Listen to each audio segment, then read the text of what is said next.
So we've brought you in from the cold at Tuahiwi, the snow and sleet, into the warmth of the office here, Te Maire's office at Canterbury University. Much more pleasant, I must say. So Te Maire, you were talking a little bit about the origin of place names. Can you tell us where some of New Zealand's place names have come from? New Zealand place names are really quite interesting, and I know people look at me and they'll want to know Māori history and place names, but I take a real interest in settler place names as well, and they're just fascinating. The Kashmir, for example, up at the hills was named, it takes its name from Kashmir in India, obviously. Right. And now who was the gentleman that brought the name out here? Craycroft Wilson. We brought it out here. But you've obviously got that British imperial heritage in New Zealand with Madras, Yeah. and Kashmir up the road. And so Craycroft Wilson brought those names out here. And you've got the same thing up in Auckland, the Earl of Auckland, Eden was his name.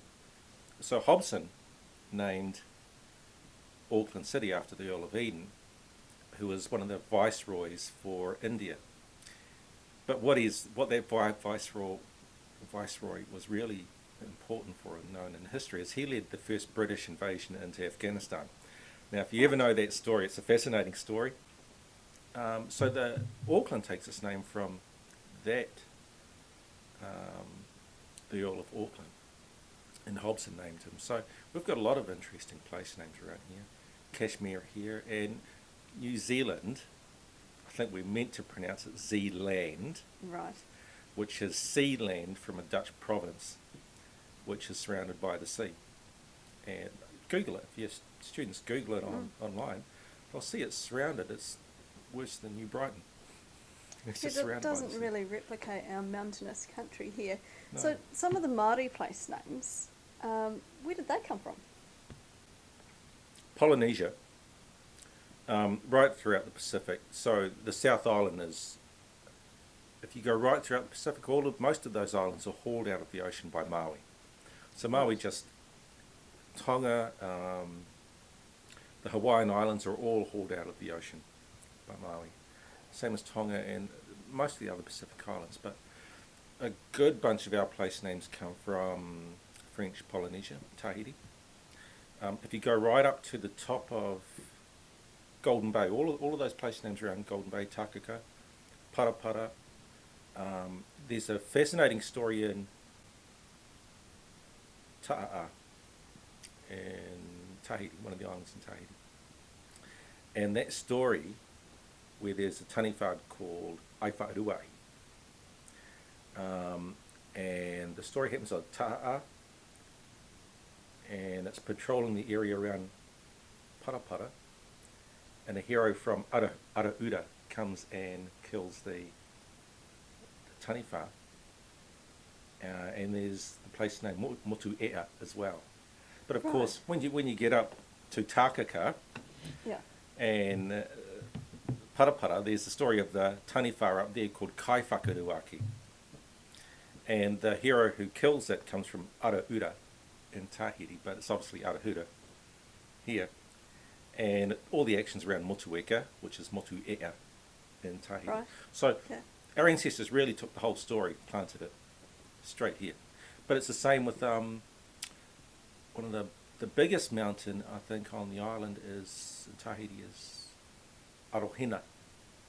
And right next to Arohina is Aorai. Ah. Now, if you go down to South Canterbury, Aoraki is obviously Mount Cook, but that's right in the Arowhenua region. Yeah. So we do it all the time, and the British did it when they came here. You've got New Brighton, Oxford, all of those places, and they're just reduplicated here. And I guess it's natural to come to a new place and then take what you know from your old place and try and replicate it. And in some ways, a lot of our towns, I guess, have bits and pieces from all over the place depending on who's come in to settle in the area. And it doesn't stop, it keeps on going. It's really quite interesting. Torval and Dean up at Christchurch, up at the top of the... now, didn't that replace the ice rink or something? It did replace an earlier name. If you go around New Brighton, you've got Jellicoe. Yeah. And if you Here's a good one for the students. Find all the World War One place names that came out. So there's Jellicoe, Jutland.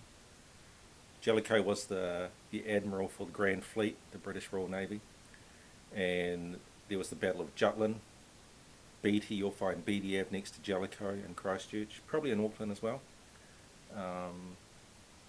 All those place names are celebrated. You go out into Rangiora, there's Kippenberger Avenue, Yeah. obviously named after Kippenberger, who was in the British Army and Kitchener. You'll find Kitchener, so they're all there.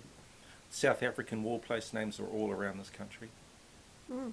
I think that'll be a really good thing for you to do in your local area, is look at what are your place names, are there alternative place names, and what kind of history it actually reflects. There's so much that's told in just one place name.